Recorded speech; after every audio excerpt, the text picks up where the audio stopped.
Hello friend, स्वागत है जब सबका फिर से 5G मैटर में राहुल सर में यूट्यूब चैनल पे। मैं राहुल सर उम्मीद करता हूं कि आप सब अच्छे होंगे, स्वस्थ होंगे और आप अपने अपने माता और पिता से खूब झूठ बोल रहे होंगे। क्या ये बात सच है ना भाई? झूठ बोलते हो ना? तुम झूठ बोलते हो, ये बात सच है। ये बात तुम भी जानते हो कि तुम अपने माँ बाप से, अपने दोस्तों से, सब आदमी से झूठ बोलते हो। तुम झूठे हो, ये बात तुम भी जानते हो। और इतना झूठे हो गए हो, इतना झूठे हो गए हो कि जो तुम्हारा आत्मविश्वास है वो एकदम से हो गया है कम।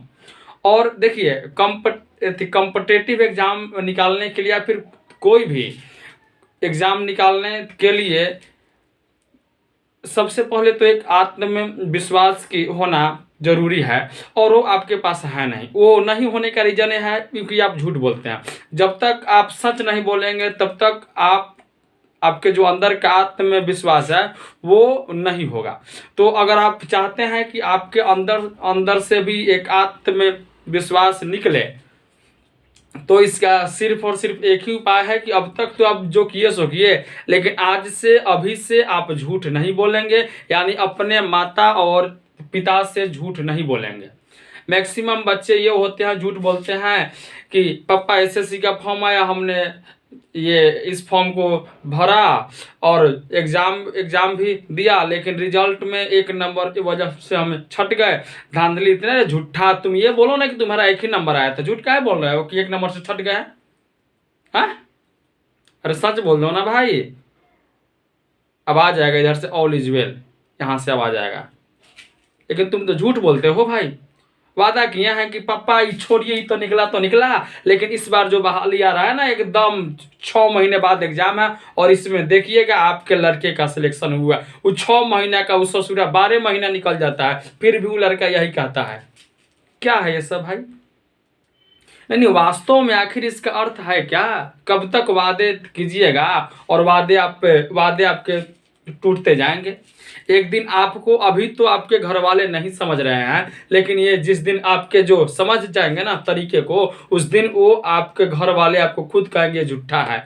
आप सच भी बोलिएगा तो वो लोग आपकी बात को नहीं मानेंगे, क्योंकि आपने अपना वैल्यू खराब कर लिया है। इसलिए मेरे प्यारे विद्यार्थियों, दोस्तों, सबसे रिक्वेस्ट है कि कम से कम अपने मम्मी और पापा से तो झूठ ना बोले।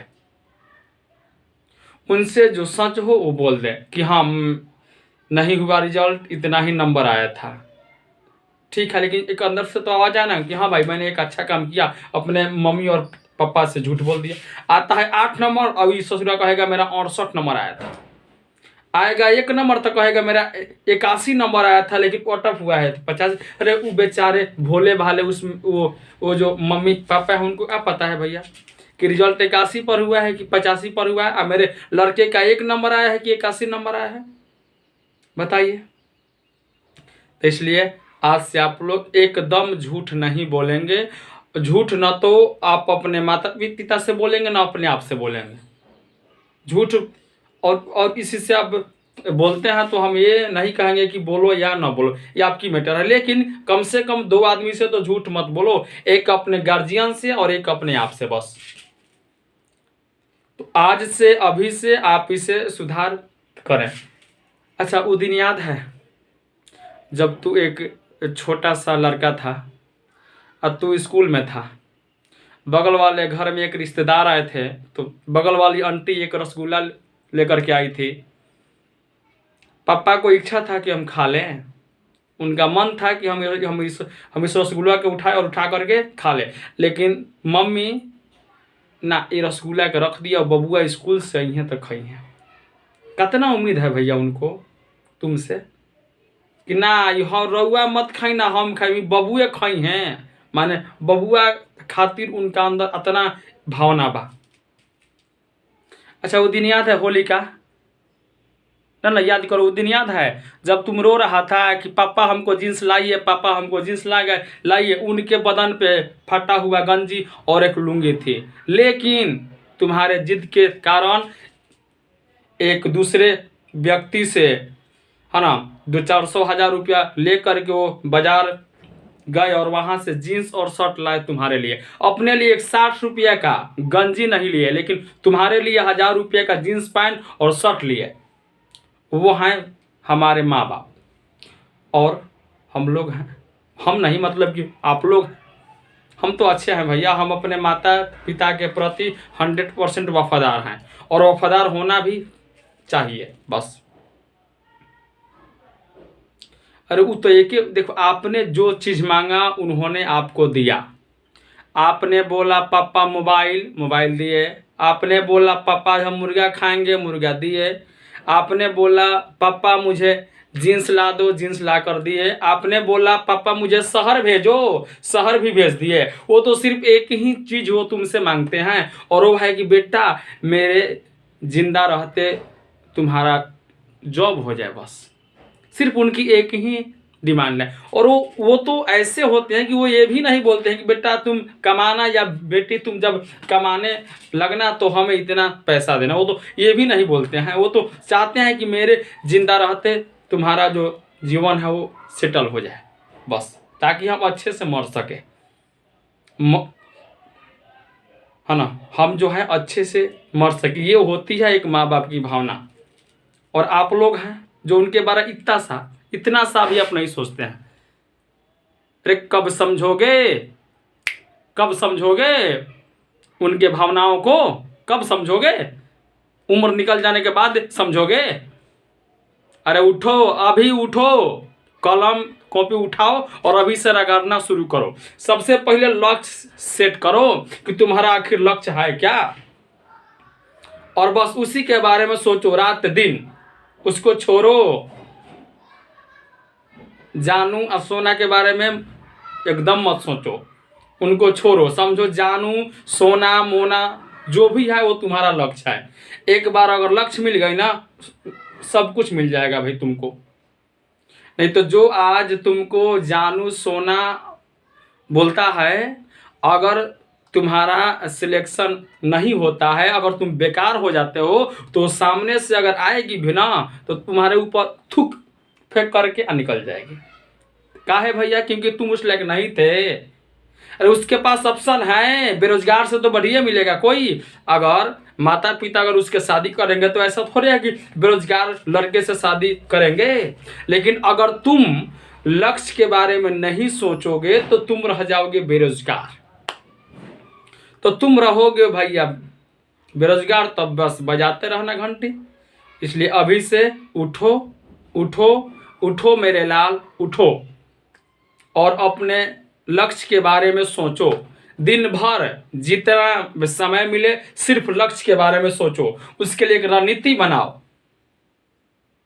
देखो हर काम की एक रणनीति होती है, वैसे ही तुम्हारा जो लक्ष्य है, जैसे मान लो तुम्हारा लक्ष्य है रेलवे, तो रेलवे के बारे में एक रणनीति बनाओ। एक रणनीति होनी चाहिए कि हाँ जी हमको कितना देर पढ़ना है, और कौन कौन सा सब्जेक्ट मेरे एग्जाम में आएंगे, कौन सा सब्जेक्ट मुझे आता है और कौन सा सब्जेक्ट मुझे नहीं आता है, कौन सा सब्जेक्ट आसान है और कौन सा सब्जेक्ट थोड़ा सा माने हार्ड उसको बोल सकते हैं अपने भाषा में, लेकिन अच्छा लेवल का है। बस इस पर अगर आप फोकस करके, अगर इसके बारे में अध्ययन करके अगर आप एक बार अपने लक्ष्य के लिए समर्पित हो जाएंगे ना, तो 180 दिन काफ़ी है एक जिंदगी संवारने के लिए। और जिंदगी नहीं संवारने के लिए 100 साल भी कम है। क्या इच्छा है भाई? इच्छा आखिर है क्या? जिंदगी संवारना है कि जिंदगी काटना है? अगर जिंदगी संवारना है तो फिर लक्ष्य के बारे में सोचो, और जिंदगी काटना है तो फिर जानू के बारे में सोचो। दोनों डिसीजन तुम्हारे हाथों में है। अब तुम सोचो कि जिंदगी संवारना है कि जिंदगी काटना है। काटने का मतलब यह हुआ कि छेना खाए के मन बा लेकिन बगली में दाम नहीं खे, यानी क्या हो लिख रहा है कि जिंदगी काटल जाएगी।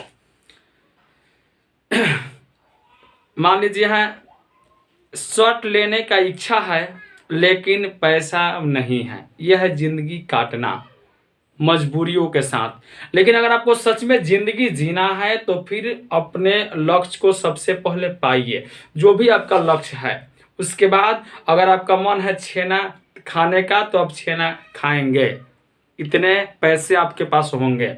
अगर आपका मन होगा कि हम एक बढ़िया शर्ट लें तो आप एक अच्छा शर्ट ले सकते हैं, इतना पैसा आपके पास होगा। क्यों? क्योंकि आपने बहुत मेहनत करके अपने लक्ष्य को हासिल किया है। देख लो भैया, क्या चाहिए? लक्ष्य की जानू, लक्ष्य की जानू, चुनाव आपको करना है बस। और 180 दिन की ही तो बात है बस। इसलिए आप लोग कम से कम अपने माँ बाप के भावनाओं का कद्र कीजिए। अरे भाई, बहुत बदनसीब होते हैं वो माँ बाप जिनके बच्चे को जिंदा रहते उनको कुछ सुनने को मिले, उनके बच्चे के बारे में ताना।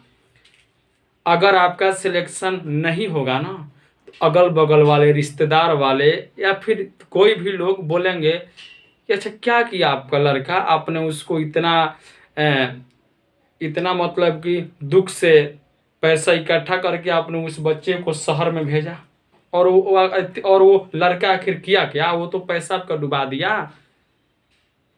बताओ कितना बुरा लगेगा उनको कि मैंने जिस मूर्ति की रचना की उस मूर्ति में कोई नुस्खा निकाल रहा है।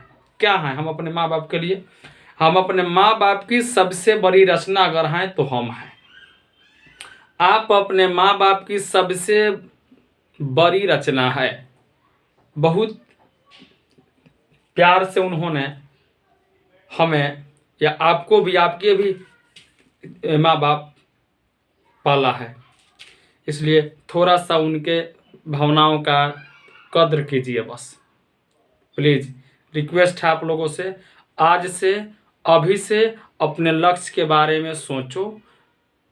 सूतो तो लक्ष्य को लेकर, उठो तो लक्ष्य को लेकर, खाओ तो लक्ष्य के साथ, और जो भी काम हो सीधे एकदम लक्ष्य लक्ष्य लक्ष्य। जो भी लक्ष्य है, banking, railway, SSC, defence, army, जो भी लक्ष्य है सभी जॉब अच्छे हैं। जिस लेवल से आप जाएंगे वो जॉब उस लेवल के लिए बढ़िया है। डिसीजन आपके हाथों में है कि आपसे कौन सा जॉब हो सकता है। आप कौन से कंपटीशन का एग्जाम निकाल सकते हैं। बैंक का निकाल सकते हैं, बैंक के बारे में सोचो।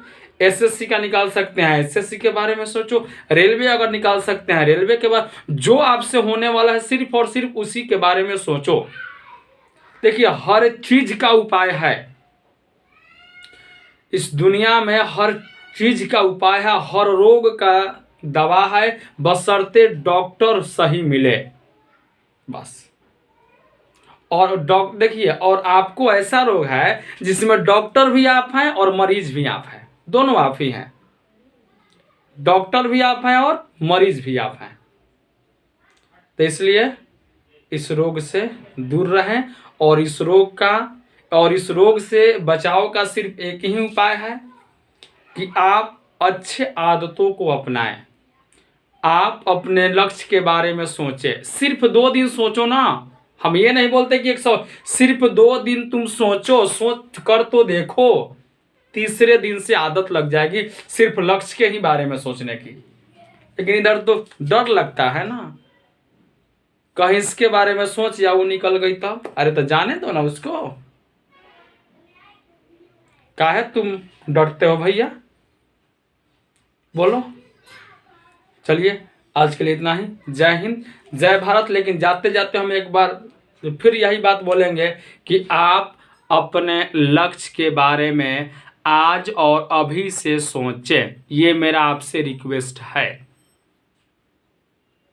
जय हिंद, जय भारत, भारत माता की जय।